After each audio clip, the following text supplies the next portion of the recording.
இந்த புதுசா லவ் பண்றவங்க இல்ல புதுசா கல்யாணம் பண்றவங்க ஒரு மாதிரி ஒட்டிக்கிட்டே இருப்பாங்க, பாத்திருக்கீங்களா? எப்பவுமே ஒன்னாவே தெரிவாங்க. அதெல்லாம் பத்தாது, அதை விட இன்னும் ஒன்னா தெரியணும், எப்பவுமே ஒட்டிக்கிட்டே இருக்கணும் அப்படிங்கிற இந்த நினைப்ப அதி தீவிரமா யோசிச்சா என்ன ஆகும் அப்படிங்கறதா இந்த படம். இப்படியும் யோசிக்க முடியுமா அப்படிங்கிற ரேஞ்சுக்கு யோசிச்சிருக்காங்க. ஹாரர்னா ஹாரர் இருக்கு, த்ரில்லர்னா த்ரில்லர் இருக்கு, மிஸ்ட்ரியா அப்பப்பா மிஸ்ட்ரி இருக்குது. இப்படி பல ஜெனர்ஸ் ஒன்னா சேர்ந்து கதை எப்படி போகுது, இதுல இருந்து எப்படி அவங்க தப்பிப்பாங்கன்னு நம்மள கணிக்கவே முடியாத மாதிரி கடைசி ஒரு 20 நிமிஷத்துக்கு முன்னாடி வரைக்கும் இவங்க இதுல இருந்து தப்பிக்கிறதுக்கு வாய்ப்பே இல்லையே அப்படின்னு தான் நமக்கு தோணிட்டு இருக்கும். ஒரு சொல்யூஷனே இல்லாதப்பல தான் தோணும். அதையும் தாண்டி எப்படி அவங்க படத்தை எடுத்திருக்காங்க. இவ்வளவு அருமையான படம், ரொம்ப வித்தியாசமான இந்த கற்பனை. இப்பேற்பட்ட ஒரு படத்தை பார்த்து நாளாச்சு, இப்பேற்பட்ட ஒரு கற்பனையை பார்த்து நாளாச்சுன்னு சொல்லலாம். 2025ல டுகெதர் அப்படின்னு ரிலீஸ் ஆன ஒரு ஹாலிவுட் படத்தை பத்தி தான் இன்னைக்கு நாம பார்க்க போறோம். ரைட், இப்போ ஸ்டோரிக்குள்ள போலாமா? இந்த படத்தோட ஸ்டார்டிங் சீன்ல காட்டுக்குள்ள ஏதோ ஒரு கிராமத்துல புருஷன் முண்டாட்டி 2 பேரை காணாமா. இந்த ட்ரெக்கிங்னு சொல்லுவாங்கல்ல, மலை ஏறி போறது, ஊர் சுத்துறது, அதுதான் ரொம்ப பிடிக்கும் போல. அப்பேற்பட்ட 2 பேரை காணோம். ஊரே சேர்ந்து தேடிக்கிட்டு இருக்குது, அவங்கள கண்டுபிடிக்க முடியல. ஆனா அப்படி அவங்க தேடுற இடத்துக்கு பக்கத்திலேயே ஒரு சின்ன பள்ள மாதிரி இருக்குது. அங்க ஒரு பெல்லு தொங்குறத கவனிக்கலாம். அதுக்கு கீழே பார்த்தா ஏகப்பட்ட வேர் மாதிரி, வேர் கிடையாதானா ஏதோ வித்தியாசமா இருக்குது. அது எல்லாம் சூழ்ற இடத்துல தண்ணி தேங்கி நிக்குது. அங்க 2 நாய்ங்க போயிடுச்சுங்க. தாகத்துல 2 சேர்ந்து தண்ணி குடிக்குதுங்க. நாயை காணோமேன்னு ஓனர் அந்த பக்கத்துல தேடிட்டு இருப்பாரு. இதுகளை பார்த்ததும் எங்க பாக்குறாரு? காட்டுக்கு மேல பாக்குறாரு. அந்த பழத்துக்குள்ள இருந்து மேல வந்துருச்சுங்க. விசில் அடிக்கிறாரு, வரமாட்டேங்குதுங்க. 2 ஒருத்தர் அப்படியே நேரா பார்த்து முறைச்சுக்கிட்டே இருக்குது. அதுகளை அதோட இடத்துல அடைச்சிட்டாரு. அங்கேயே நேருக்கு நேரா பார்த்துக்கிட்டு முறைச்சுக்கிட்டே இருக்குதுங்க. சரி தூங்கலாமேன்னு கிளம்புறாரு. அவர்கிட்ட அந்த மிஸ்ஸிங்னு ஒரு போஸ்டர் இருக்குது பாருங்க. இந்த போஸ்டர்ல இருக்கிற அந்த புருஷன் பஞ்சாதி 2 பேரும் தான் ட்ரெக்கிங் போனவங்க தான் இப்ப காணாம போனவங்க போல. அப்பயும் ராத்திரி ஃபுல்லா இது 2 ஒண்ணு நேருக்கு நேரா பார்த்துக்கிட்டே இருக்குது. திடீர்னு நாய்களை அடைச்சு வைக்கிற இடத்துல வித்தியாசமா சத்தம் கேட்க ஓனர் அந்த பக்கம் என்னையா நடந்துச்சுன்னு போய் பாக்குறாருங்க. லைட்டை அரைகுறையா அடிச்சு காட்டுறாரு. எதையோ பார்த்து பீதி ஆயிட்டாரு. என்னையா இருக்கு அப்படிங்கறத என்னாலையும் புரிஞ்சுக்க முடியல. படத்துல எனக்கு என்ன காமிச்சாங்களோ அதையே இப்போ உங்களுக்கு காட்டுறேன் பாருங்க. இவ்வளவுதான் நமக்கு காமிச்சாங்க. என்ன ஏதுங்கிறத தெளிவா நம்ம பார்க்க கூடாது, புரிஞ்சுக்க கூடாதுங்கிறது தான் டைரக்டரோட நோக்கமாக இருக்கணும். அதனால தான் இப்படி பண்ணிருக்கான்னு நினைக்கிறேன். சட்டுன்னு ஒரே ஒரு இமேஜை காமிச்சிட்டு மூவ் பண்ணி போயிடுறாரு. இப்ப கட் பண்ணா சிட்டில ஹீரோவை காட்டுறாங்க. தான் லவ் பண்ற பொண்ணு கூட ஒன்னா ஒரே வீட்டுல தான் தங்கி இருக்கிறாரு. சிட்டில அவங்க இருக்கிற அந்த வீட்டை காலி பண்ணிட்டு இப்போ ஒரு கிராமத்து பக்கம் வேலைக்கு போக போறாங்க போல தெரியுது. காதலி தான் வேலை பார்க்கறா. காதலன் தான் ஒரு பெரிய மியூசிக் டைரக்டர் ஆகணும்னு ஆசைப்பட்டு இருக்கிறவன். பொட்டி படிக்கெல்லாம் கட்டிட்டு இருக்கும்போது வருத்தமா இருக்கிறான். என்ன ஊரை காலி பண்ணி போறவனு வருத்தமா இருக்குதுன்னு காதலி வந்து பேசுறா. சரி, இங்க இருக்கிற நண்பர் எல்லாரும் நமக்கு பாய் சொல்லணும்னு ஆசைப்படுறாங்க. ஒரு சின்ன பார்ட்டி கொடுத்துட்டு பாய் சொல்லாமன்னு பார்ட்டி கொடுத்து நண்பர்கள் கூட பேசிட்டு இருக்கிற சமயம் அந்த பக்கம் காதலியோ இன்னைக்கு காதலனுக்கு ஏதோ ஒரு சர்ப்ரைஸ் வச்சிருக்காளாம். தான் ஃப்ரெண்டு கிட்ட அதை பத்தி பேசிக்கிட்டு இருக்கிறா. இந்த பக்கமும் நண்பர்கள் கச்சேரிக்காக, இசை கச்சேரி அங்கங்க போவாங்க போல. கிட்டார் வாசிக்கிற ஒரு ஆள் எங்களுக்கு தேவைப்படுது, வேணும்னா நம்ம கச்சேரியில நீயும் சேர்ந்துக்கிறியா அப்படின்னு கேட்கறானுங்க. யோசிச்சு சொல்றேன்னுவா. யோசிக்கலாம் கூடாது, ஆப்பர்ச்சுனிட்டி மறுபடியும் கிடைக்காது, சொல்லுன்னு கேட்க ஊர் ஊரா போய் கச்சேரி பண்ணணும். சரி ஓகே வரேன் அப்படின்னு ஒத்துக்கிறாங்க. அடுத்து காதலி கூப்பிடுறா. காதலன்னு வந்தாச்சு. பார்ட்டி முடிகிற சமயம் ஸ்பீச் கொடுக்கணும் போல. உங்க எல்லாரையும் நாங்க ரொம்ப மிஸ் பண்றோம், புது இடத்துக்கு போறோம், உங்களை நாங்க மறக்கவே மாட்டோம், நாங்களே எங்க ரிலேஷன்ஷிப்ல அடுத்த லெவலுக்கு போவோம், ஒன்னாவே இருப்போம் அப்படின்னு பேசிட்டு இருக்கிறான். பயபிள்ளைக்கு வேலை வெட்டி இல்ல, ஒரு கலைஞனாகன்றதுக்காக முயற்சி பண்ணிக்கிட்டு இருக்கிறார். இப்போ வரைக்கும் அவ தான் ஒரு ஆளை சம்பாதிச்சு 2 பேரையும் பார்த்துட்டு இருக்கிறா போல தெரியுது. நல்ல ஒரு பெரிய ஸ்பீச்சை கொடுத்துட்டு எல்லாரையும் பார்க்கும்போது எல்லா பேரும் ஒரு மாதிரியா முழிக்கிறாங்க, ஒரு மாதிரி பரபரப்பா இருக்கிறாங்க. என்ன இவ்வளவு எக்ஸைட் ஆறாங்களே என்னடான்னு திரும்பி பார்த்தா காதலி மொண்டி போட்டு, பொதுவா காதலை மொண்டி போட்டிருப்பான், மோதிரத்தை கொடுப்பான், கல்யாணம் பண்ணிக்கிறியான்னு கேட்பான். காதலி ஓகே கல்யாணம் பண்ணிக்கிறேன்னு சொல்லுவா. ஆனா இங்க உள்டா காதலி மொண்டி போட்டிருக்கிறா, மோதிரத்தை வச்சு எனக்கு மாட்டி விடு அப்படின்னு கூப்பிடுறா. கல்யாணம் பண்ணிக்கிறியா அப்படின்னு கேட்கறா. இவன் ரொம்ப சர்ப்ரைஸ் ஆகி போச்சுங்க. அந்த இடத்துல ஒரு மாதிரி ஃப்ரீஸ் ஆயிட்டான். எல்லா பேரும் உடனே எஸ்ன்னு சொல்லுவான். அடுத்த லெவலுக்கு இது போகும், நிச்சயார்த்தம் கல்யாணம் எல்லாம் போகும்னு பார்த்தா அப்படியே முழிக்கிறாங்க. ஐயோ தயங்குறான்னு புரிஞ்சுக்கிட்டு இவன் எந்திரிச்சிட்டா. அப்புறம் இவன் எஸ் எஸ் எஸ் எஸ் ஒத்துக்கிறேன்னுவான். ஆனா தயங்குனத ஊர்ல எல்லாரும் பாத்துறாங்க. ஒரு மாதிரி ஆகி போயிடுச்சு. ராத்திரி பார்த்தா ஏய் நான் கண்டிப்பா எஸ்ன்னு சொல்லிட்டு கல்யாணம் பண்ணிக்கலாம், நான் ரெடி தான், ஆனா திடுதுப்புன்னு சர்ப்ரைஸா இருந்ததுனால உறைஞ்சு போயிட்டேன் அப்படிங்கிறா. அப்புறம் இவங்க 2 பேரும் குடும்பம் நடத்தி நாளாயிடுச்சு போல. குடும்பம் நடத்தலாமேன்னு போனா அவன் கொஞ்சம் விலகி போறான். உடனே இவன் மூட் அவுட் ஆயிட்டு இங்க திரும்பிடுறா. திடீர்னு பார்த்தா இவளுக்கு, யாருக்கு, நம்ம ஹீரோவுக்கு கெட்ட கனவு மாதிரி வருதுங்க. என்னடான்னு பார்த்தா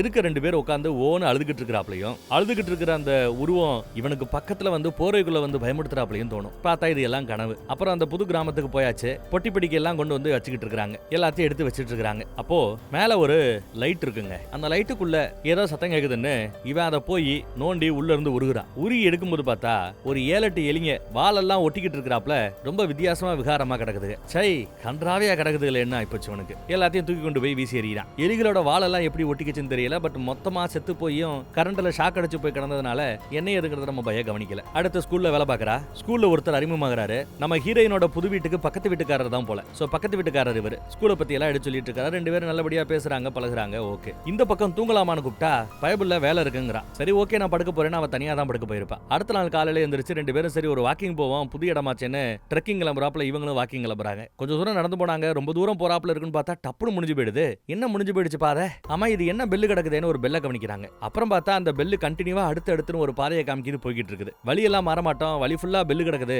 வா போலான்னு அவளையும் கூட்டிட்டு உள்ள போறாங்க. திடீர்னு பார்த்தா மழை பெய்ய ஆரம்பிச்சிருச்சு. லைட்டா ரூட் வேற மாறிட்டாங்கன்னு நினைக்கிறேன். போன்ல வேற சிக்னல் கிடைக்கல. எந்த பக்கம் இருக்கும், அந்த பக்கமா இந்த பக்கமான்னு பார்த்துட்டு இவன் போய்கிட்டு இருக்கும்போது டப்புன்னு வலிக்கு விழுகிறாங்க. என்னடானா அங்க அந்த பள்ளம் இருக்குது, அந்த பள்ளத்து பக்கத்துல போய் தொங்கிட்டு இருக்கான். உடனே இவ கையை கொடுத்து காப்பாற்ற முயற்சி பண்ணும்போது 2 பேரும் சேர்ந்து உள்ள விழுகிறாங்க. அது சும்மா ஒரு 15 அடி உயரம் தான், ஒன்னும் பெருசா அவங்களுக்கு அடியெல்லாம் விழுகல. கீழே விழுந்தா அது ஒரு குகை. அந்த நாய்களை பார்த்தோம்ல, அதே குகை தான். என்ன இடம்டான்னு ரொம்ப வித்தியாசமா இருக்கிற அந்த இடத்தெல்லாம் கவனிக்கிறான். அங்க ஒரு சேர் மாதிரி ஒன்னு இருக்குது, மேஜையா, அதை உடைச்சு விறகு எடுக்கிறான். இதை எரிச்சு வேணா குளிர்காயலாமான்னு யோசிக்கிறான். பார்த்தா குகை ரொம்ப பெருசாவே இருக்குது. விறகுகளை ஒன்னா சேர்த்து கொளுத்தலாம் நினைக்கிறான். அதே சமயம் அவளுக்கு தாகமா இருக்குதான். இவங்க வரும்போதே தண்ணி எடுத்து வந்திருப்பாங்க. ஒரு வாட்டர் கேன் இருக்குது. அவ தாகமா இருக்குதுன்னு தண்ணி கேட்கும்போது இவன் தண்ணி கொடுக்குறாங்க. இன்னொரு பாட்டிலும் இருக்கு அவங்கிட்ட. அந்த பாட்டில் தண்ணியும் அவளுக்காக சொல்லிட்டு கொடுத்துறாங்க. ஏன்னா உள்ள மாட்டிக்கிட்டோம், காலையில எந்திரிச்சு வெளியில போக முடியுமா என்னவோ. அப்ப நீ என்ன குடிப்பேன்னு கேட்டா அங்க தண்ணி தேங்கி இருக்கும், அந்த தண்ணியை குடிக்கிறேங்கிறா. ஏய், உன் இடத்துல நான் இருந்தா குடிக்க மாட்டேன், சொன்னா கேளுன்னு கேட்டாலும் கேட்க மாட்டேங்கிறாங்க. தண்ணி குடிச்சிட்டு தண்ணி டேஸ்டா தான் இருக்குது, குடிச்சிட்டு எல்லாம் அந்த வாட்டர் கேனை தூக்கி போடுன்னு வாட்டர் கேனை எடுத்துட்டு வந்து வாட்டர் கேன்லயும் ஃபில் பண்ணிக்கிறான். மாத்தி மாத்தி தண்ணியும் குடிச்சுக்கிறாங்க. விறக எரிச்சு குளிர் காஞ்சிக்கிட்டு அப்படியே பேசிட்டு இருக்காங்க. அப்படி பேசிட்டு இருக்கும்போது ஒரு பிளாஷ்பேக் ஸ்டோரிக்கு போறோம். நம்ம ஹீரோ எப்படி கரெக்டா அந்த விளக்குக்குள்ள இருந்த எலிகளை கண்டுபிடிச்சேன்னு கேட்டிருப்பா. யாரு? ஹீரோயின் கேட்டிருப்பா. அதுக்கு ஹீரோவோ சின்ன வயசுல இவ இருந்த ரூம்ல இருந்து ஏதோ நாத்து அடிக்குமா, இவனுக்கு அது தெரியாது. அப்பா அடிக்கடி நாத்தம் அடிக்குதுன்னு வந்து ரூம் ஃபுல்லா தேடி பார்த்திருக்காரு, எதுவும் கிடைக்கல. அடுத்த நாள் வந்து தேடி பார்க்கறாரு, எதுவும் கிடைக்கல. ஒரு வார தேடுதலுக்கு பிறகு அந்த ஸ்மெல்லுக்கு காரணம் என்னங்கறத கண்டுபிடிச்சிட்டாரு. அங்க இதே மாதிரி ஒரு விளக்குக்குள்ள ஒரு எலி மாட்டிட்டு இருந்திருக்கு. ஒவ்வொரு தடவையும் அந்த லைட்டை போடும் போதெல்லாம் அது கருகி செத்து போயிருக்குது, எரிஞ்சு போயிருக்குது. அந்த ஸ்மெல்லு தான் போல. ஆனா இவன் அதை பழகிட்டான். அது ஒரு ஸ்மெல்லு, அது ஒரு நாற்றம் அப்படிங்கறது அவனுக்கு தெரியல. சரி விடுங்க, இப்படியா போய்கிட்டு இருக்க. ஒரு நாள் நம்ம ஹீரோவோட அப்பா அம்மா ரூமுக்குள்ள இருந்து அதே மாதிரி நாத்த வரும். என்னடா நாத்த வருதுன்னு கதவை திறந்து உள்ள போய் பார்த்தா அம்மா புத்தி பேதல சாப்ல கிடக்குறாங்க. அப்பா பக்கத்துல இறந்து போய் கிடக்குறார். உசுறு குசுரா 2 பேரும் ரொம்ப பாசமா இருந்தவங்க. புருஷன் இறந்து போன அந்த அதிர்ச்சிய அப்படி இறந்து போகும்போது கண்ணு மொழி பிதுங்கிடுது போல, நாக்கு ஒரு மாதிரியா வீங்கிடும் போல, கோரமா இருக்குது பாக்குறதுக்கு. அப்படி பார்த்து ஒரு மாதிரியாகி அம்மா பைத்தியம் ஆயிட்டாங்க போல, புருஷனோட இறப்ப தாங்கிக்க முடியாம. இவன் கதவை திறந்து பார்க்கும்போது இந்த மாதிரி ஒரு காட்சியை பார்த்து அப்படியே மறந்து போயிட்டான். இதையெல்லாம் சொல்லி வருத்தப்பட்டு இருக்காங்க. ராத்திரி அங்கேயே 2 பேரும் ஒன்னா படுத்துட்டாங்க. திடீர்னு பார்த்தா தண்ணிக்குள்ள இருந்து ஏதோ எலும்பி வராப்ல, ஏதோ பக்கத்துல நெருங்கி வராப்ல ஒரு ஃபீல் ஆகுங்க. உடனே இவன் பதட்டமாகும் போது இதயம் படபட லப்புட்டப்புன்னு வேக வேகமா துடிக்கும்ல, மூச்சு விட்டு விட்டு அடிப்பான்ல. கிட்டத்தட்ட அதே மாதிரி இவனோட இதயத்துக்குள்ளேயே இவங்க 2 பேரும் மாட்டிக்கிட்டு இருந்தா எப்படி இருக்கும், கிட்டத்தட்ட அந்த மாதிரி இவன் வேக வேகமா இதய துடிப்பு துடிச்சான்னா அந்த குகையும் அதே மாதிரி வேக வேகமா சுருங்கி விரியுது. அப்புறம் இவன் சரி மெதுவா மூச்சு விடுவோன்னு மூச்சு விட்டான்னா குகையும் மெதுவா மூச்சு விடுது. என்னடா அது ஆச்சரியமா இருக்கு, அதிசயமா இருக்குது. இதய துடிப்பு மாதிரி இங்க ஒரு குகையே துடிக்குதே அப்படின்னு மிரண்டு போறான். ஆனா அடுத்த நொடி பார்த்தா பக்கத்துல இருக்கிற காதலி பீதி அடிச்சாப்ல ஒரு மாதிரி இழுத்துக்கிட்டு இருக்கா. ஆனா அடுத்த நொடி பார்த்தா எல்லாம் கனவு. பயவுள்ள முழிக்கிறாங்க. கனவா அப்படின்னு நினைக்கிறான். காலையில விடிஞ்சிருச்சு, சூரிய வெளிச்சம் வந்துருச்சு. சரி கிளம்பலாம்னு பார்க்கும்போது காலை ஏதோ ஒட்டுறாப்புல தெரியுது. என்னடான்னு பார்த்தா இவங்க 2 பேரோட காலம் ஒருத்தர் ஒட்டினாப்புல இருக்குதுங்க. ஏதோ பசைய போட்டு ஒட்டினாப்புல இருக்குது. 2 பேரும் லைட்டா விரிச்ச முயற்சி பண்றாங்க. எஸ், விரிஞ்சிருச்சு. சரி பசை மாதிரி ஏதோ ஒட்டிருக்கும் போல நினைக்கிறாங்க. சரி அங்கிருந்து கிளம்பலாம்னு அப்படியே கொஞ்சம் கொஞ்சமா மேல ஏறி இருக்கிற கேப்ல எல்லாம் கால் வச்சு ஒரு வழியா அந்த பள்ளத்துல இருந்து மேல ஏறி வெளியில வந்துட்டாங்க. அவங்க காலு பிரிஞ்ச இடத்துல பாருங்களேன், லைட்டா புண்ணு மாதிரி இருக்குது. அப்புறம் வீட்டுக்கு வந்தாச்சு. கொஞ்சம் கழுத்து வலி அமுக்கி விட அப்படின்னு கேட்கிறான். இவனும் சரின்னு கழுத்து அமுக்க வரும்போது அவனையும் அறியாத ஏதோ ஒரு பாசம், ஒரு ஏக்கம் அவனுக்கு தெரியுதுங்க. அதாவது அவன் மூளை ஒரு மாதிரி டயர்டா இருக்குது, உடம்பு வேற ஏதோ எதிர்பார்க்குது. ஒரு மாதிரி போட்டு அமுக்க நமக்கு ஏய் அப்படின்னு கையை பிடிச்சி தட்டி விடுறா. சும்மா காமெடி பண்றியா, பிராங்க் பண்றியா, ஏன் வலிக்கிறாப்ல அமுக்குன அப்படின்னு கேட்பா. சரி நான் கிளம்புறேன்னு கிளம்பிடுறாங்க. அவ வண்டி எடுத்துட்டு கிளம்பிடுவா. இந்த பக்கத்துல பார்த்தா நம்ம மைய லைட்டா தூக்கத்துக்கு போறாப்ல போறான். திடீர்னு கண்ணு மொழி ஒரு மாதிரி ஆகுது. குளிச்சிட்டு இருக்கிறவன இவன் லெஃப்ட் எடுத்தா இவன் லெஃப்ட்ல குதிக்கிறான். அவ ரைட் எடுத்தா இவன் ரைட்ல திரும்புறான். இப்படி இவ எந்த பக்கமெல்லாம் போறாளோ அந்த பக்கமெல்லாம் இவனோட பாடி போய்கிட்டு இருக்குது. அதுவும் குளிச்சிட்டு இருக்கும்போது. அப்புறம் தான் ஒரு மாதிரி முட்டும் போது கொஞ்சம் தெளிஞ்சு டாக்டரை போய் பாக்குறாங்க. டாக்டர் பார்த்துட்டு உங்க அம்மாவுக்கு புத்தி பேதலிச்சாப்ல அந்த பரம்பரை வியாதி மாதிரி இருந்தா உனக்கு வரதுக்கு வாய்ப்பு இருக்குது. அந்த ரேஞ்சுக்கு எக்ஸ்ட்ரீமா யோசிக்கலாம் வேண்டாம். டெஸ்ட் எடுத்திருக்கோம், ரிசல்ட் எல்லாம் வரட்டும். மீன்வைல் உன் பாடி கண்ட்ரோல் இல்லைங்கிற, அதாவது மசில் சம்டைம் வந்து இந்த ஸ்ட்ரெயின் ஆறுது, ஸ்ட்ரெச் ஆறுது அப்படின்னு சொல்லுவாங்க. சோ அந்த மாதிரி இருக்கும்போது மசில் கொஞ்சம் நம்ம பேச்ச கேட்கறாப்ல இருக்கும். உன் மசிலை பலவீனப்படுத்துறாப்ல ஒரு மருந்து எழுதி தரேன். சோ உன்னோட மசில்ஸ் அப்படியே நல்லா ரிலாக்ஸா இருக்கும். கொஞ்ச நாள் அந்த மருந்தை சாப்பிடுன்னு சொல்லிட்டு மருந்து எழுதி கொடுக்குறாரு. மருந்தையும் வாங்கிட்டான். அப்புறம் கிளம்புற போதுதான் நீங்க தங்கி இருக்கிற அதே வீட்டுல தான் இதுக்கு முன்னாடி ஒரு பேரு காணாம போனாங்க, அந்த ஜோடி தங்கி இருந்ததா சொல்றாரு. பேரையும் சொல்றாரு. உடனே நம்ம பையன் மாத்திரை எல்லாம் வாங்கிட்டு அதுக்கு பிறகு அந்த காணாம போன ஜோடியோட பேரை நெட்ல சர்ச் பண்ணி பாக்குறாங்க. எஸ், 2 பேரும் ட்ரெக்கிங் போனவங்க காணாம போயிட்டாங்க போல. அதெல்லாம் போட்டோஸ் எல்லாம் பார்த்துட்டு இருக்கான். அவங்களோட சோசியல் மீடியா பேஜஸ் எல்லாம் பார்த்துட்டு அதை பத்தி ஓட்டிக்கிட்டு ஜாலியா இருக்காங்க. அப்போ ஸ்கூல்ல வேலை பார்க்குற அந்த பக்கத்து வீட்டுக்காரர் கதவை தட்டுறாரு. நம்ம ஹீரோ யாருன்னு விசாரிப்பான். ஸ்கூல்ல ஒன்னா வேலை பார்க்கறவர்னு அறிமுகப்படுத்தி வைக்கிற. அப்புறம் வாங்க அப்படின்னு உள்ள கூப்பிட்டு ஜாலியா 4 வார்த்தை பேசி ஒன்னா சாப்பிடலாமேன்னு சாப்பிடவே ஆரம்பிச்சிட்டாங்க. அப்படி நல்லா பேசிட்டு இருக்கும்போது புருஷன் முண்டாட்டினால லைட்டா திடுதுப்புன்னு ஒரு மாதிரி முறைப்பாங்க இல்ல, சண்டை வரும்ல, அந்த மாதிரி சின்னதா ஒரு சண்டை வரும் பேச்சு வாக்கல. நம்ம ஹீரோ வீட்டுல நான் சும்மா அடபட்டு கிடக்குறேங்கிறாப்ல பேசிட்டு இருப்பான். சமைக்க கொள்ள வீட்டை பாத்துக்க இந்த மாதிரி வேலை பார்த்துட்டு இருக்கிறேன்னு சொல்லிட்டு இருந்திருப்பான். அவ ஃப்ளோல ஏதோ வேலைக்கு போலங்கிறாப்ல லைட்டா இன்டைரக்டா சொல்லிருப்பா போல. அதுதான் சண்டைக்கு காரணம். அப்புறம் குட் பை சொல்லி அவனை அமுச்சு வச்ச பிறகு அவனுக்கு உன் மேல இன்ட்ரெஸ்ட் இருக்கிறாப்ல தெரியுது, உனக்கும் அவன் மேல இன்ட்ரெஸ்ட் இருக்கிறாப்ல தெரியுதே அப்படின்னு கேட்கறான். அவ அப்படியெல்லாம் இல்லைன்னு சொல்லும்போது டப்புனு முத்தா கொடுக்க பாயறாங்க. அப்படி அவங்க முத்தா கொடுக்கும்போது கூட அவர்களோட உதடு கூட லைட்டா ஒட்டுறாப்ல தெரியும். அப்புறம் பிரிஞ்சிருவாங்க. என்னடா உதட்ட கடிச்சிட்டியா அப்படின்னு கேட்கறா அவ. அப்படியெல்லாம் ஒண்ணும் இல்ல, எனக்கு ஏன் அப்படியெல்லாம் நடக்குதுன்னு தெரியல அப்படின்னு புலம்பிட்டு இருக்க அவ போய் படுத்துட்டாங்க. ராத்திரி இவ தூங்கிட்டு இருக்கும்போது முடிய பிடிச்சி ஏதோ இழுக்கிறாப்ல தெரியுது. ஏன் முடிய விடுறா அப்படின்னு சொல்லிட்டு இருக்கா இருட்டுல. அப்புறம் லைட்டை போட்டு பார்க்கலாமேன்னு பார்த்தா பக்கத்துல படுத்து கிடக்கிற நம்ம பயலோட வாய் அவன் கண்ட்ரோல்ல இல்லாம தொண்டையே இவளோட முடிய போட்டு உள்ள இழுத்துக்கிட்டே இருக்குதுங்க. தொண்டை உள்வாங்கிக்கிட்டே இருக்குது. தூக்கத்துல மூளை நல்ல தூக்கத்துக்கு போகும்போது உடம்பு இந்த மாதிரி சேட்டை பண்ணுதுங்க. ஐயோ ஐயன்னு பதறா. 2 பேரும் போராடி ஒரு வழியா அந்த வாயில இருந்து இந்த முடிய எடுக்கிறதுக்குள்ள போதுன்னு ஆயிடுச்சு. இவளுக்கோ பயம், என்ன இப்படி எல்லாம் நடக்குதுன்னு. அடுத்த நாள் காலையில இவன் கச்சேரிக்கு போக வேண்டிய ஆளு. வேண்டாம் ரெஸ்ட் எடு அப்படின்னு சொன்னாலும் கேட்க மாட்டேங்கிறான். இல்ல நான் போய் ஆகணுங்கிறான். லீவா இருந்தா நானே கொண்டு போய் உன்னை இறக்கி விட்டுருப்பேன், ட்ரெயின்ல போய்க்கோ அப்படின்னு ஸ்டேஷன்ல போய் இறக்கி விடுறா. நடந்தெல்லாம் நினைச்சு ஒண்ணு இது பண்ணிக்க வேண்டாம், அதெல்லாம் ஒன்னும் பெருசு இல்லை அப்படி இப்படின்னு பேசிட்டு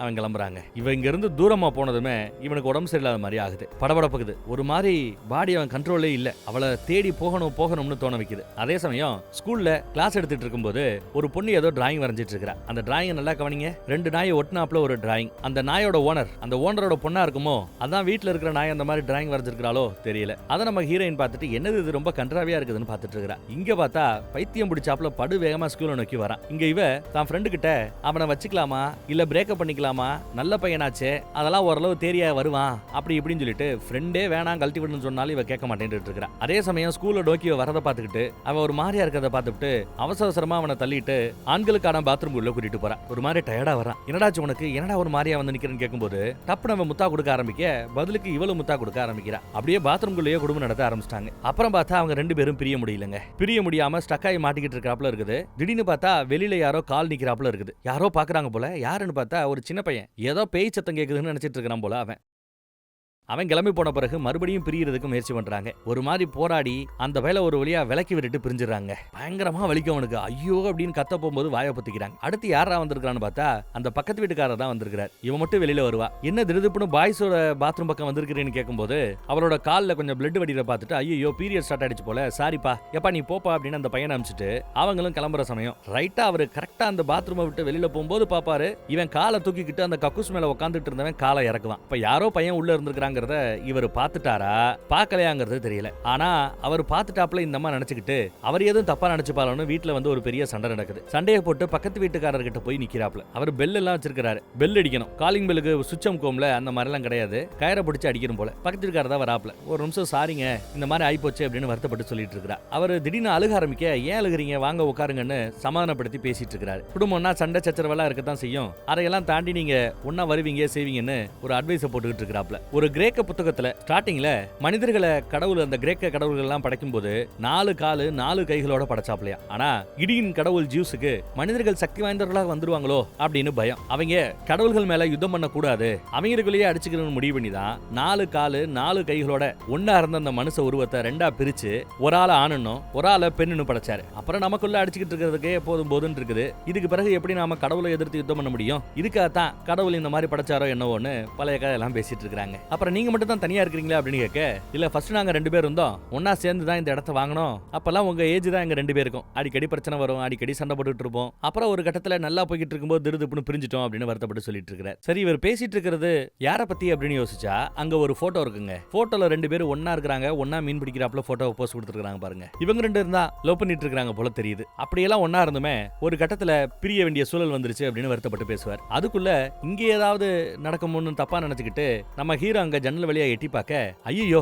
இன்னும் அசிங்கப்படுத்துவானு பயந்துகிட்டு இவ ஓகே நான் கிளம்புறேன்னு கிளம்பி ஓடியாந்துறா. பின்னாடி அவனும் ஓடியாருவான். சாரின்னு சாரி கேட்டுட்டே வராங்க. அப்படி நடந்து வரும்போது ஒரு செகண்ட் இவ்வளவு ஒரு மாதிரி தூக்கத்துல ஒரு டயர்டு மூடுக்கு போறா. அப்படி டயர்டு மூடுக்கு போகும்போது அவளையும் அறியாம இப்ப பெரிய சண்டை போட்டுருக்கணும், ஆனா அப்படி சண்டை போடாம காதலனோட கையை பிடிச்சி இறுக்கி பிடிச்சிக்கிட்டே ஒன்னா நடந்து போய்கிட்டு இருக்கா. ராத்திரி காதலி எங்கன்னு பார்த்தா அவ டயர்ல லடி படுக்க போயிட்டா போலங்க. இவன் டாக்டர் கொடுத்த அந்த மாத்திரை எடுத்து போட்டுக்கிட்டு கம்ப்யூட்டர்ல உட்காந்து நோண்டிக்கிட்டு இருக்கான். அதுலயும் குறிப்பா அந்த காணாம போன அந்த ஜோடியை பத்தி பார்த்துட்டு இருக்கும்போது அவங்களோட போட்டோ எங்க எடுத்தாங்கங்கிற அந்த லொகேஷனோட லாட்டிடியூட் லாங்கிடியூட் எல்லாம் இருக்கும் போல பின்னாடி ப்ராப்பர்ட்டிஸ்ல. அதை எடுத்து நெட்ல சர்ச் பண்ணி பார்க்கும்போது எங்க இவங்க போய் மாட்டாங்கல்ல காட்டுக்குள்ள, அதே இடத்தை தான் இது மேப்ல காட்டுதுங்க. அரண்டு போறாப்ல நாம எங்க போனோமோ அதே இடம் இவங்க இடத்துக்கு பின்னாடி தான் மேப்ல இவங்க இடம் கரண்ட் லொகேஷன் காட்டும். கொஞ்ச தூரம் தள்ளி தான் அந்த குகை இருக்கிற இடம். நல்லா ஜூம் பண்ணி போனோம்னா அந்த பெல்லு கூட இருக்கும் கவனிக்கலாம். அப்ப அதே இடத்துக்கு போயிருக்காங்கன்னு இவன் நினைக்கிறான். அடுத்த நொடி பார்த்தா பவர் கட் ஆயிடுச்சுங்க, நெட் கட் ஆயிடுச்சு. திடீர்னு பார்த்தா வேகமா யாரோ ஓடியாராப்ல இந்த கதவை போய் முற்றுறாப்ல தெரியுது. பயந்து போய் கீழே விழுவான். லேப்டாப்பும் விழுந்துரும். யாரான்னா காதலி தான். தூங்கும்போது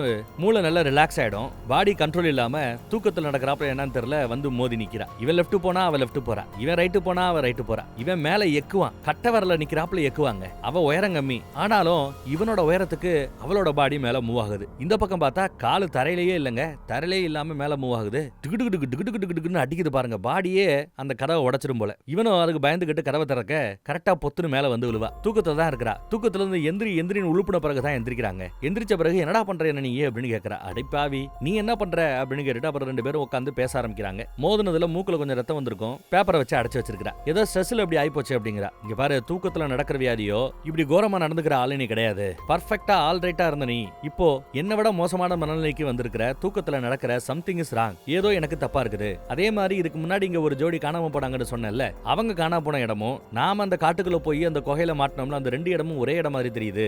ஏதோ சம்திங் இஸ் ராங். நாம போட அதே குகை பக்கம் போய் அவங்க போட்டோ எடுத்துக்கிறாங்க. போட்டோல லாட்டிடியூட் லாங்கிடியூட் எல்லாம் பேக்ல இருந்தது. நான் அதை பார்த்தேன். அவங்களுக்கு வந்து அதே பிரச்சனை தான் நமக்கு வருது. நம்மளும் நாளா பொண்ண காணாம போயிடுமோ அப்படின்னு வருத்தப்படுறான். எவ்வளவு சொன்னாலும் அவ கேட்க மாட்டேங்கிறா. நீ தனியா படு, நான் தனியா படுத்துக்கிறேன்னு தனித்தனியா படுத்துக்கிட்டாங்க. அப்ப மூக்குல இருந்து வருது அந்த ரத்தம் கூட பாருங்களேன், நம்ம ஹீரோவை நோக்கி காந்த மாதிரி இந்த பக்கம் தான் வருது, கோட போடுது. சரின்னு நம்ம போய் தூங்க கிளம்பிட்டாங்க. ராத்திரி நல்லா தூங்கின பிறகு திருதுப்புன்னு பார்த்தா நம்ம ஹீரோவோட பாடி அவனோட கண்ட்ரோல இல்லாம அவளோட ஒட்டுறதுக்காக முன்னோக்கி போயிட்டே இருக்குது. முழிச்சு பாக்குறான், பாடி கொஞ்சம் கொஞ்சமா மண்புழு மாதிரி நகண்டு போய்கிட்டு இருக்குது. ஐயோ அப்படின்னா அதை தடுக்கிறதுக்கு எவ்வளவோ முயற்சி பண்றாங்க. என்னென்னமோ பண்ணி பாக்குறான், ஆனாலும் பாடி நகண்டு போயிட்டே இருக்குது. இவனோட உடம்பு பாருங்க, வயித்த பாருங்க, சட்டையை தூக்கி காட்டுறா பாருங்க. அந்த மண்புழு எப்படி உடம்ப வலிச்சு வலிச்சு வலிச்சு நெளிச்சு போகும், அந்த மாதிரி இவனை நகட்டி கொண்டு போயிட்டே இருக்குது. ஒரு கட்டத்துல அதை தடுக்கிறதுக்காக காலால அண்டம் கொடுத்து நின்னுட்டா. இப்ப அந்த பக்கத்துல பார்த்தா கதவு பக்கத்துல ஏதோ கிருகிருன்னு முட்டிக்கிட்டு இருக்குது. அவளும் அதே மாதிரி பாடி அவ கண்ட்ரோல்ல இல்ல. இவனோட ஒட்டுறதுக்காக அந்த பாடி அங்கிட்ட இருந்து கிளம்பி வருது பேய் மாதிரி. அப்படியே உந்து வருதுங்க. அவன் முழிச்சுதான் இருக்கிறா. இப்போ உன்னால சண்டை போட முடியும், ஃபைட் பண்ணு, கமான், விட்டுறாத அப்படின்னு பேசிட்டு இருக்கும் போது இவனும் அப்படியே குட்டிக்காரன் அடிச்சுக்கிட்டு வர்றான். அவளும் குட்டிக்காரன் அடிச்சுக்கிட்டு வர்றா. ரெண்டு பேரோட கையும் ஒன்னோட ஒன்னு சேர்த்த பிறகுதான் அப்பாடா அப்படின்னு அவங்க ரெண்டு பேருமே ஃபீல் பண்றாங்க. ஆனா அடுத்த நொடி அவங்க ரெண்டு பேரோட கையும் ஒன்னோட ஒன்னு பின்னி பிணைஞ்சு உள்ள ஒன்னா போக ஆரம்பிச்சிருச்சு. ஐயோ என்னையா நடக்குதுங்க, பேசாம செத்துடலாம் போலன்னு கூட புலம்பிட்டு இருக்கிறா. இங்க பாரு, ஒன்னும் பிரச்சனை இல்லை, நம்ம காப்பாத்திக்கலாம், தப்பிக்கணும். இங்க இருந்து தப்பிக்கிறது எப்படின்னு யோசி. இப்போ ராத்திரி தூங்கிட்டு இருக்கிற சமயத்துலதான் நம்ம பாடி நம்ம பேச்சை கேட்க மாட்டேங்குது. உன்னோட ஒண்ணு ஒட்டுறதுக்கு பாக்குது. நம்ம உடம்புல இருக்கிற மசில்ஸ் நம்ம பேச்சை கேட்க மாட்டேங்குது. டாக்டர் மசில்ஸ் எல்லாம் ரிலாக்ஸ் பண்றதுக்காக ஒரு மாத்திரை கொடுத்தாரு. அந்த மாத்திரை பக்கத்துல இருக்கிற டிராயர்ல தான் இருக்குது. அதை கஷ்டப்பட்டு எடுன்னு சொல்ல டிராயரையே உருவி போடுறா. அதுல இருந்து மாத்திரையை திறக்கலான்னு பார்த்தா திறக்க முடியல. இவன் ஹெல்ப் பண்ணி ஒரு வழியா மாத்திரையை திறந்துறாங்க. கீழே கொட்டிடுதுங்க. எடுத்து போடுன்னு இருக்கிற மாத்திரையெல்லாம் எடுத்து அள்ளி சாப்பிட ஆரம்பிக்கிறாங்க. சாப்பிடறத விட அதை நொறுக்கி நக்குனா மூக்குல உறிஞ்சா கூட நல்லதுன்னு சொல்லிட்டு, ஆனா அப்பதான் மருந்து வேகமா வேலை செய்யும். உடம்பு அந்த கண்ட்ரோல்ல இருந்து இவங்களை ரிலீஸ் பண்ண வாய்ப்பு இருக்குது. மசில்ஸ் எல்லாம் ரிலாக்ஸ் ஆகும். அதுக்காக இவங்க எவ்வளவு கஷ்டப்பட்டு போராடுறாங்கன்னு பாருங்க. அந்த மாதிரி முயற்சி பண்ணதும் உள்ள கை அப்படியே ஒன்னோட ஒன்னு பின்னி பிணைஞ்சிட்டு இருந்ததுல அது இப்ப லைட்டா விலக ஆரம்பிக்குது. பழைய ஃபோர்ஸ் இல்ல. இப்போ கால்ல கூட சாக்ஸ் மாதிரி ட்ரெஸ்ஸாலேயே ஒட்டிடக்கூடாதுன்றத முடிவு பண்ணி ரெண்டு பேரும் கால வச்சு மோதி அப்படியே அங்கிருந்து பிரிய முயற்சி பண்றாங்க. ஒரு 4-5 விரல் பிரிஞ்சிருச்சுங்க. இன்னும் கொஞ்சமா முயற்சி பண்ணி பிரியறதுக்கு எடுத்துட்டாங்க. ஒரு கட்டத்துல ரெண்டு பேருமே இந்த போராட்டத்துல மயங்கிடுறாங்க. மயங்கினவங்க திரும்பி முழிச்சு பார்க்கும்போது காலையில ஆயிடுச்சுங்க. பார்த்தா ஹீரோவோட உடம்பு முழுக்க டேப்பை போட்டுக்கிட்டு இருக்கா. என்ன பண்றா இவ அப்படின்னு பார்த்தா டேப்பை போட்டு கையில அறுக்கிறதுக்கு மிஷின் வச்சிருக்கா. ரம்பத்தை என்ன இருக்குன்னு பாருங்க. அவங்க ரெண்டு பேரோட கையிலையும் கை ரெண்டு தனித்தனியா இருக்குது. ஆனா ஸ்கின் மட்டும் ஒரே ஸ்கின் மாதிரி ஓட்டிக்கிட்டு இருக்குது. இந்தா நல்ல சரக்கடின்னு சரக்க ஊத்தி கொடுத்து அறுத்து எடுத்துருவோம் அப்படின்னு முடிவு பண்ணிட்டான். அவன் பயப்படுவான். ஆனா கை கேட்கல. மறுபடியும் ஒட்டுறதுக்கு கை துடிக்குது. சரி ஓகே பண்ணுன்னு ஒத்துக்கிறாங்க. ஒரு வழியா மிஷினை ஆன் பண்ணி கரகரன்னு அறுத்து ரெண்டு பேரும் பிரிஞ்சிடறாங்க. அப்புறம் பேண்டேஜ் போட்டு ஒட்டிட்டு பசியில எடுத்து எப்படி சாப்பிட்டுட்டு இருக்காங்க பாருங்க. நிலைமை ரொம்ப மோசங்கிறத அவங்க ரெண்டு பேரும் புரிஞ்சுக்கிறாங்க. முதல் வேலையா டாக்டரை பார்க்கணும்னு அவ கிளம்புறா. டாக்டரால இதுக்கு நமக்கு சொல்யூஷன் கொள்ள முடியாது. சொல்யூஷன் அந்த குகையில இருக்கணும். சொல்யூஷனை கண்டுபிடிக்கணுங்கிறா இவன். அதெல்லாம் முடியாது. ரம்பத்தை எடுத்து சொந்த கையவே அறுத்துக்கணும்னு நினைச்சவன் நானு. இதெல்லாம் சரிப்பட்டு வராது. டாக்டர் கிட்ட தான் போகணும். ஆனா கார் சாவியை நேத்து போகும்போது மறந்து போய் அந்த பக்கத்து வீட்டுக்காரர் வீட்லயே வச்சுட்டு வந்துட்டாலாம். சோ போய் எடுத்துட்டு வரேன், நீ வா அப்படின்னு கூப்பிடும்போது நீ போயிட்டு வா, நான் இங்க இருக்கிறேங்கிறா. சரி முட்டாத்தனமா எதுவும் பண்ணிடாதுன்னு சொல்லிட்டு தான் அந்த பக்கம் போறா. அவ போனதும் இந்த பக்கத்துல விருட்டுன்னு ஓடுறான் பாருங்க. குடுகுடுன்னு ஓடி போய் என்னென்னமோ ஐட்டங்கள் எடுக்கிறான். அப்படி இந்த பக்கம் கார் சாவியை வாங்குறதுக்காக வந்து பெல் அடிப்பா. அப்படி பெல் அடிக்கும் போது தான் அந்த மணியை நமக்கு காட்டுறாங்க. அந்த குகையில இருந்தா அதே மணி இவன் இவன் வீட்டுல தொங்கிட்டு இருக்குது. என்ன ஒரு ஆச்சரியம், இதை அவ கவனிக்கல. இந்த பக்கம் பார்த்தா பயபுள்ள அந்த இடத்துக்கு வந்து குகைக்குள்ளேயே இறங்கிட்டாங்க. அப்படி அவன் கடந்து போகும்போது கூட அவன் காலில் இருக்கிற செருப்பு குகையில லைட்டா பச மாதிரி ஒட்டும். இந்த பக்கம் சாவியை காணோம்னு அவ சாவியை தேடி பக்கத்து வீட்டுக்காரன் வீட்டுக்கு வந்தா. பக்கத்து வீட்டுக்காரன் வீட்டுல இல்ல. ஆனா ஏதோ டிவி ஓட்டுறாப்ல இவளுக்கு சவுண்ட் கேக்குது. இங்க காட்டுக்குள்ள ஒரு குரூப் ஏதோ ஒரு கோயில் மாதிரி இருக்குது. அந்த கோயிலுக்குள்ள போறதுக்காக கிளம்பி வந்துட்டு இருக்காங்க. ஒரு பழைய காலத்துல எடுத்த ஒரு வீடியோ மாதிரி இருக்குது. பார்த்தா ஒரு பெரிய கோயில், கோயிலோட மேல ஒரு பெரிய பெல்லு, ஒரு மணி கட்டப்பட்டிருக்கிறது. ஒரு காலத்துல கோயிலா இருந்த அந்த இடம் தான் இப்போ பாலடைஞ்சு போய் காட்டுக்கு நடுவுல ஒரு பாலடைஞ்ச குகையா மாறி கிடக்குதோ என்னவோ. அந்த காலகட்டத்துல இத கோயிலா கும்பிட்டு சில பேரு அங்க வழிபடுறதுக்காக இந்த கல்ட்டு இனம்னு சொல்லுவோம் பாருங்க, ரகசியமா ஏதாவது போய் வழிபடுவாங்க, செய்வாங்க, வைப்பாங்க. அப்படி ஒரு குரூப் போயிட்டு இருந்ததோ என்னவோ. இங்க குகையில பார்த்தா குகையிலேயே மூஞ்சி மாதிரி ஏதோ இருக்குது. குகையிலேயே ரெண்டு உருவம் ஒட்னாப்ல பிரியிறாப்ல எல்லாம் இருக்குது. இப்ப அந்த கோயிலுக்குள்ள அங்கேயும் பாதிரியார்கள் மாதிரி சில பேர் இருக்கிறாங்க. அங்கேயும் உடம்பெல்லாம் ஒட்டி 4 காலு 4 கை 2 தலை இந்த மாதிரி சில உருவ வழிபாடெல்லாம் அங்க பண்ணிட்டு இருந்திருக்காங்க. அங்கதான் நம்ம பக்கத்து வீட்டுக்காரனும் அவன் லவ் பண்ணிக்கிட்டு இருந்த ஒரு ஆளும் 2 பேரும் சேர்ந்து கல்யாணம் பண்ணிக்கிறாங்க, மோதிரம் மாத்திக்கிறாங்க. அந்த கல்ட்டு இனத்தை சேர்ந்தவன் தான் பக்கத்து வீட்டுக்காரன் போல தெரியுது. கோயிலோட கதவுகள் மூடப்படுது. ரகசிய அறைக்கு போறாங்க. அங்க போய் கொஞ்சம் கைய அறுத்துக்கிட்டு ரத்த தானம் பண்றாங்க. அப்புறம் கைகளையும் கோர்த்துக்கிட்டு ஒன்னா அங்க படுத்து கிடக்குறாங்க. அப்புறம் அங்க வச்சு ஒன்னா முத்தம் கொடுக்க இப்படித்தான் அவங்க கல்யாணம் பண்ணிக்கிறாங்க போல. கல்யாணம் பண்ணிக்கிற சடங்கு அவங்க இப்படிதான் பண்ணிருக்காங்க போல. அதையெல்லாம் அவ பாத்துக்கிட்டு இருக்காங்க. இவங்க குடிச்ச அந்த தண்ணி இருந்த அதே இடம் தான், இவங்க வழிபட்ட அதே இடம் தான், இவங்க தண்ணி குடிச்ச அதே இடம் தான். என் வாழ்க்கையிலேயே ரொம்ப சந்தோஷமான நாள்னு சொல்லிட்டு பின்னாடி இருந்து அவன் வர்றான் பக்கத்து வீட்டுக்காரன். இங்க குகையில பார்த்தா திடீர்னு யாரோ காலை பிடிக்கிறாப்ல தோணும். பதறி போய் பொத்துன்னு விழுந்துருவா குகையில. விழுந்ததுமே அவன் உடம்பு அப்படியே குகையில கீழே ஒட்டிக்கிட்டாப்ல இருக்குது. யாரா கையை நீட்டுறது பிடிச்சது அப்படின்னு பார்த்தா இதுக்கு முன்னாடி இந்த ட்ரெக்கிங் போறான்னு ஒரு ஜோடி காணாம போச்சுல்ல, அந்த ஜோடி உடம்பெல்லாம் ஒட்டி போய் அதே குகையில தான் தெரிஞ்சிட்டு இருக்காங்க. பார்த்து விட்டு பதறான், காப்பாத்துங்க காப்பாத்துங்கன்னு. அதே சமயம் இங்க பாத்தீங்கன்னா இப்படி நாம பிரிஞ்சு கிடக்கிறோம். பிரிஞ்சு கிடக்காம ஒன்னா கிடக்கிற வாய்ப்பு உங்களுக்கு கிடைச்சிருக்குங்கிறாரு பக்கத்து வீட்டுக்காரர். ஆனா இந்த அளவுக்கு மோசமாக நம்ம ஒன்னா இருக்க கூடாது அப்படிங்கிறா இவ பயந்துகிட்டே. பொதுவா ஒன்னா இருக்கணும்னு நினைக்கிற காதலன் காதலியோ புருஷனோ பொண்டாட்டியோ யாரா வேணா இருந்திருப்பாங்க. ஆனாலும் குடும்பத்துல பிரச்சனை, தொல்லை, சண்டை, சச்சரவு அது எதுவுமே இருக்காது. எல்லாம் ஒன்னாவே இருப்பீங்க, ஒட்டிக்கிட்டே இருப்பீங்க. பயமோ துக்கமோ சந்தோஷமோ மெமரிஸோ எல்லாம் உங்களுக்கு ஒன்னாவே இருக்கும். இந்த மாதிரி ஒரு ஒத்துமையான ஒரு வாய்ப்பு உங்களுக்கு கிடைக்காது. ஆண்டவன் முத நம்மள படைச்சது இப்படித்தான். அதே பழமைக்கு போறதுக்கான வாய்ப்பு எல்லாருக்கும் கிடைக்காது, உங்களுக்கு கிடைச்சிருக்குன்னு பேசிட்டு இருக்கிறார். புருஷன் பொண்டாட்டி ஒன்னா குடும்பம் நடத்தும் போது கிடைக்கிற அந்த 5 நிமிஷம் சுகத்தை விட நாம உடம்பு ஃபுல்லா ஒட்டிக்கிட்டு இருக்கும்போது அந்த சந்தோஷம் பயங்கரமா இருக்குங்கிறாப்ல பேசுறாரு. ஐயோ வேண்டாம் இதை தடுத்து நிறுத்துங்கன்னு சொல்லும்போது நீயே நினைச்சாலும் இதை தடுக்க முடியாது, ஆல்ரெடி இது நடக்க ஆரம்பிச்சிருச்சு அப்படிங்கிறாரு பக்கத்து வீட்டுக்காரர். நம்ம ஹீரோ தரையில இருந்து வெளியில வர்றதுக்கு எவ்வளவோ முயற்சி பண்ணிட்டு இருக்காரு. அதுக்குள்ள ஒட்டி கிடக்கிற அந்த 2 பேரு இவர் பக்கத்துல அப்படியே ஊர்ந்து வந்துட்டு இருக்காங்க. மூஞ்சில ஒரு வழியா ஒரு கை வந்து குகையை விட்டு ரிலீஸ் ஆயிடுதுங்க, தரையை விட்டு ரிலீஸ் ஆயிடுது. உடனே டார்ச் லைட் அடிச்சு முகத்தை காட்டுவான் பாருங்க, கோரமா இருக்குது முகம். அரண்டு போய் காப்பாத்துங்க காப்பாத்துங்கன்னு கத்திட்டு இருக்கான். இங்க பார் இதுக்கெல்லாம் நீ கொடுத்து வச்சிருக்கணும் சொல்லிட்டு பக்கத்துல வந்தவரு அந்த அம்மாவோட கையில இவர் வச்சிருந்த கத்தியால ஒரு கீறாருங்க. ரத்தம் ஒழுக ஆரம்பிக்கும். உடனே பொலிர்னு அரைஞ்சிட்டு அவ பின்னாடி ஓட ஆரம்பிக்கிறா. பொலிர்னு அரைஞ்ச பிறகு அவனோட முகத்துல ஏதோ ஒரு மாற்றத்தை அவ கவனிக்கிறா. அவன் என்ன சொல்றான், கடவுள் நம்ம மேல கோவப்படுறாரு, நம்மள அகோரிகளாக மாத்தணும்னு பாக்குறாரு. ஆனா அகோரை இந்த தோற்றத்தை தாண்டி உள்ள ஒரு சந்தோஷம் இருக்குது, அது ஒன்னானாதான் உங்களுக்கு புரியும் சொல்லிட்டு முன்னாடி வர பாக்குறான். இவ பயந்து ஓடுறா. இங்க பார்த்தா ஒட்டி இருக்கிற அந்த 2 பேரும் உதவி பண்ணுங்கன்னு கத்த அவங்க கழுத்துல ஏற்கனவே ஒரு கத்தி குத்திக்கிட்டு இருக்கும். அந்த கத்தியை உருகி அவங்க கையை வெட்டி விட்டுட்டு விரலை வெட்டி விட்டுருவான். விரலை வெட்டி விட்டுட்டு ஒரு வழியா தப்பி மேல வராங்க. ஏற்கனவே கயிறை கட்டி உள்ள வச்சிருக்கான். அதனாலதான் கயிறை பிடிச்சி மேல ஏறது கொஞ்சம் வசதியா இருக்குது. வாயில கத்திய கவியபடியே மேல வந்துட்டாங்க. மேல வந்த பிறகுதான் அப்பாடா நிம்மதியா இருக்குது அவனுக்கு. அப்படி கத்திக்கிட்டு இருக்கிறான். இங்க கையில அறுபட்ட நிலைமையில காதலி வேற ஓடி வந்துகிட்டு இருக்கிறா. நம்ம பய கீழே கிடக்கிற அந்த கத்தியை எடுத்துக்கிறான். போ அவன காட்டுக்குள்ள இருந்து வெளியில வர்றான். இவளும் ரோட்டு பக்கம் வந்திருக்கிறா. பக்கத்துல வராத தள்ளியேறு அப்படிங்கிறா இவ. எனக்கு என்ன நடக்குதுன்னு புரிஞ்சுக்கிட்டேன் அப்படிங்கிறான் அவன். ஆனாலும் இவ வர்ற அந்த நிலைமையை பார்த்து மறுபடியும் குகைக்கு போனையா அப்படின்னு அவ கேக்குறா. ஆமாங்கிறா. அதுக்குள்ள பார்த்தா பாடி கண்ட்ரோல்ல கேட்கலங்க. கண்ட்ரோல் இல்லாம 2 பேரோட பாடியும் படு வேகமா ஒட்டுறதுக்காக போய்கிட்டு இருக்குது. கிடைக்கிறதுலாம் அண்டம் கொடுத்துக்கிட்டு இருக்காங்க அவங்க. அதையும் மீறி பாடி வருது. இவன் உன்னை பிடிச்சு தொங்கிக்கிட்டு இருக்கான். என்ன கோரமா நடக்குங்கிறத நான் பார்த்துட்டேன், இதை தடுக்கிறதுக்கான வழி எனக்கு தெரியும் அப்படிங்கிறான். இதை தொடர்ந்து நம்மள சண்டை போட்டுக்கிட்டே இருக்க முடியாது அப்படின்னு சொல்லிட்டு பக்கத்துல வந்துட்டு இருக்காங்க. அடப்பாவி ஏன்டா பக்கத்துல வர அப்படின்னு தோணுது. இதை தடுக்க முடியாது, இதுக்கு ஒரே வழிதான் அப்படின்னு சொல்றான். பக்கத்துல அவளும் வந்துட்டு இருக்கா. இவன் திடீர்னு பின்னாடி கையை நீட்டுறான். என்னடா பண்ண போறேன்னு அவ கேட்கிறா. அந்த நிலைமையில பைபிள்ல மொண்டி போட்டு என்ன கல்யாணம் பண்ணிக்கிறியான்னு மோதிரத்தை காட்டணும்ல, கிட்டத்தட்ட அந்த மாதிரி செய்கை பண்றான். சாக போற அந்த தருணத்துல இந்நேரத்துல யாரா காமெடி பண்ணுவேன்னு அவ சிரிக்கிறா. நீதான் என்னோட கனவு, என் வாழ்க்கை எல்லாமே. அந்த அருமை நீ என்ன ப்ரப்போஸ் பண்ணும்போது நான் யோசிக்கல, உன்னை அவ்வளவு காதலிக்கிறேன்னு சொல்லி கால்ல விழுந்து லவ் யூ இருக்கிறான். உன் கண்களை மூடு அப்படின்னு சொல்றான். இவ எதுக்கு அப்படின்னு கேட்க, கண்ணை மூடிக்கோ அப்படின்னு சொல்லிட்டு பின்னாடி சொருகி வச்சிருந்த அந்த கத்தி எடுக்கிறாங்க. என்னடா பண்ண போறேன்னு கேட்டா, இதுல இருந்து தப்பிக்கணும்னா யாராவது ஒருத்தர் சாகணும், நான் என் கழுத்தை எடுத்துக்கிட்டு நான் செத்து போறேன் அப்படின்னு சொல்றான் அவன். இல்ல வேண்டாம், பண்ணாத, தயவு செய்து கத்தியை கீழே போடு, அவசரப்படாத அப்படின்னு சொல்றாங்க. அப்பதான் உன்னை கவனிக்கிறான், அந்த அம்மா உடம்புல இருந்து ரத்தப்போக்கை ஏற்பட்டிருக்குது.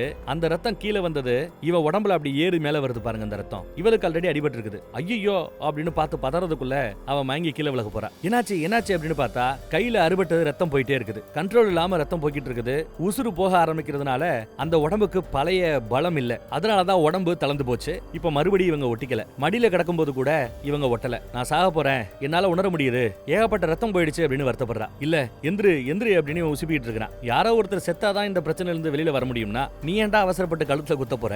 ஆல்ரெடி எனக்கு ரத்தம் போயிடுச்சு, நான் சாக போறேன், அவசரப்படாதன்னு அவ சொன்னது சரியா போச்சு போல. செத்துட்டாளா உயிரோட இருக்கலாம் தெரியல. கட் பண்ணி அடுத்த சீன்ல காக்கும்போது பொண்டாட்டிங்கிறேன் காதல ஏத்திட்டு வந்துட்டு இருக்கான். அழகா தூக்கி கொண்டு வந்து உள்ள ரூம்ல படுக்க வைக்கிறாங்க. டேய் என்னடா பண்ணிருக்கான், எப்படி இவளை காப்பாத்தினா? இவ வேற முழிக்கிறா, நான் எப்படி உயிரோட இருக்கிறேன்னு கேக்குறா. ரத்த பக்கம் கட்டுப்படுத்துறதுக்கு ஒரே வழி இதுதான், அதை பண்ணிட்டேங்கிறாப்ல. என்னடா பண்ணி வச்சிருக்கான்னு பார்த்தா, தான் கைய அவளுக்கு அடிபட்ட அந்த இடத்துல இவன் அடைச்சாப்ல வைக்கிறாங்க. அப்படி வச்சதுனால கை ரெண்டு ஒட்டிக்கிச்சு. கை ஒட்டிக்கிட்டதுனால ரத்தப்போக்கு இப்ப ஏற்படல. இவ உயிரோட இருக்கான்னா அதுக்கு இவன் கொஞ்சம் புத்திசாலித்தனமா யோசிச்சதுதான் காரணம். அடுத்து பார்த்தா இவளுக்கு பிடிச்ச ஒரு பாட்டை ஒண்ணு அதுல போட்டு விடுறான். என்ன பண்ண காத்துட்டு இருக்கிறான்னு தெரியலங்க. வா டான்ஸ் ஆடுவோன்னு ஒன்னா டான்ஸ் ஆட ஆரம்பிச்சிட்டாரு. கழுத சாகரன்னு முடிவாயிடுச்சுன்னா சாகலான்னு முடிவு பண்ணி ட்ரெஸ் எல்லாம் அவுத்து போட்டு ஓர் உயிர் ஈருடலாக வாழ்வோம்னு நாம நிறைய கவிஞர்கள் பேசி கேட்டிருப்போம். இங்க ஈருடல் ஓர் உடலாக மாறுது. கண்ணும் ஒட்டுது, காலும் ஒட்டுது, நெஞ்சும் ஒட்டுது, உடம்பு முழுமையா ஒட்டுது. கம்ப்ளீட்டா அவங்க ஒன்னா மாறிட்டு இருக்காங்க. ஆனா ரெண்டு பேரும் ஒன்னா ஒரு மனதா ஒட்டணும்னு முடிவெடுத்து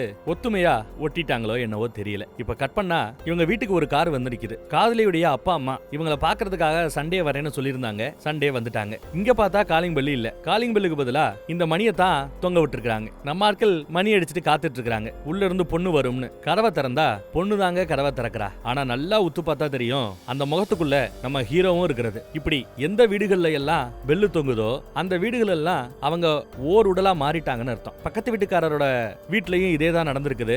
ஒன்னா தான் இருக்கிறாங்க, ஒன்னா வாழ்ந்துட்டு இருக்காங்க, பெல்ல தொங்க விட்டாங்க. இப்ப இவங்களும் ஒத்துமையா ஒன்னா ஒரே உடலா இருக்கலாம்னு முடிவு பண்ணாங்க. ஒன்னா ஒட்டினாங்க, பெல்ல தொங்க விட்டாங்க, ஒன்னா வாழ்ந்துட்டு இருக்காங்க. இதுதாங்க இங்க நடக்குது. ஆனா அந்த ட்ரெக்கிங் போன ஜோடி மட்டும் ரொம்ப விகாரமாக மாறி இருந்தாங்களே. அது ஏன் அப்படின்னா அவங்க ஒட்டுறதை விரும்பல, மனசார ஏத்துக்கல. அதோட விளைவுதான் ரொம்ப கோரமா மாறி போய் வாழவும் முடியாம சாகவும் முடியாம அப்படி ஒரு கோரத்துல இருந்தது. மனதார இதை ஏத்துக்கிட்டதுனால குறைஞ்சபட்சம் இந்த மாதிரி ஓர் உடலா மாறுறதுக்கு கொஞ்சம் ஆறுதலான விஷயம்னு சொல்லலாம். நல்லா இருந்ததுல. இப்படியும் கற்பனையா இப்படியும் பண்ண முடியுமான்னு இருக்குது இல்ல. சூப்பர். வேற ஒரு நல்ல படத்துல மறுபடியும் சந்திப்போம். இதுல விளக்கம் அப்படின்னு கேட்டா விளக்கி சொல்றதுக்கு ஒண்ணும் இல்ல. ஏதோ ஒரு அமானுஷ்யம் இங்க அந்த மாதிரி நடந்துட்டு இருக்குது. அந்த அமானுஷ்யத்திலிருந்து தப்பிக்கிறதுக்கு ரெண்டு ஆப்ஷன். ஒரு ஆப்ஷன் ஒரு உடலுக்கு மாறுறது, இல்லையா ரெண்டு பேர்ல ஒருத்தனை கொலை பண்ணிட்டு இன்னொருத்தவங்க பிரச்சனை இல்லாம வாழ்றது. இவங்க ரெண்டு பேர்ல யாரும் சாகுறதுக்கு விரும்பல. சோ இவங்களுக்கு ஆப்ஷன் ஏ ஒரே உடல்ல வாழ்றது தான். அத மனசார ஏத்துக்கிட்டு கரெக்டா ஒரு மனதா ஒண்ணு சேர்ந்தாங்க. ஓரளவு உருவத்துல ஏத்துக்கக்கூடிய ஒரு உருவமா இருக்கிறாங்க. சோ கடைசி வரை வாழ்ந்துட்டு போவாங்க, பிரச்சனை இல்லைன்னு நினைக்கிறேன். யார் இதை ஏத்துக்கலையோ அவங்க உடம்பு விகாரமாக மாறுது, ஏட்டிக்கு பிட்டியா ஒட்டிக்குது. அந்த நாய் ஒட்டினாப்ல, அந்த ட்ரெக்கிங் போனவங்க ஒட்டினாப்ல. இப்பேற்பட்ட ஒரு விஷயத்த கடவுளா சடங்கா வழிபடக்கூடிய ஒரு கூட்டமும் அங்க ஒரு காலத்துல இருந்திருக்குது. அப்புறம் இப்ப நாளளவுல கோயிலே இடிஞ்சு போய் எல்லாம் பாலடைஞ்சு போனாலும் அங்க வழிபட்டுக்கிட்டு இருந்த சில பேர் இன்னும் அந்த முறையை ஃபாலோ பண்றாங்க, அந்த சடங்கை செய்யறாங்க, அதே மாதிரி ஒரு உடலாக வாழ்றாங்க. இதை தெரிஞ்சுக்கிட்டவங்களும் இந்த உண்மையை வெளியில சொல்லாம வாழ்றாங்க அப்படிங்கிறப்பல காமிச்சு படத்தை முடிச்சிருக்காங்க. வேற ஒரு நல்ல படத்துல மறுபடியும் சந்திப்போம். தேங்க்யூ. இல்ல நம்ம வாட்ஸ்அப் குரூப்போட லிங்கை பத்தி பேசணும்ல, கீழே டிஸ்கிரிப்ஷன்ல இருக்குது. இப்ப நான் பேசும்போது கூட இங்க கொடுக்க சொல்றேன். கிளிக் பண்ணி வாட்ஸ்அப் குரூப்ல ஜாயின் பண்ணிக்கங்க. எந்த சேனல்ல என்ன வீடியோ போட்டாலும் எல்லாத்தையும் நம்ம வாட்ஸ்அப் குரூப்ல போடுறதுக்கு முயற்சி பண்ணிட்டு இருக்கிறோம். உங்களுக்கு வாட்ஸ்அப்புக்கே அழகா வந்து சேர்ந்துரும். மிஸ் பண்ணாம உங்களால பார்க்க முடியும். அப்பப்ப ஏதாவது புது அப்டேட் கிடைச்சாலும் அதையும் நாங்க போடுறேன். Okay, thank you.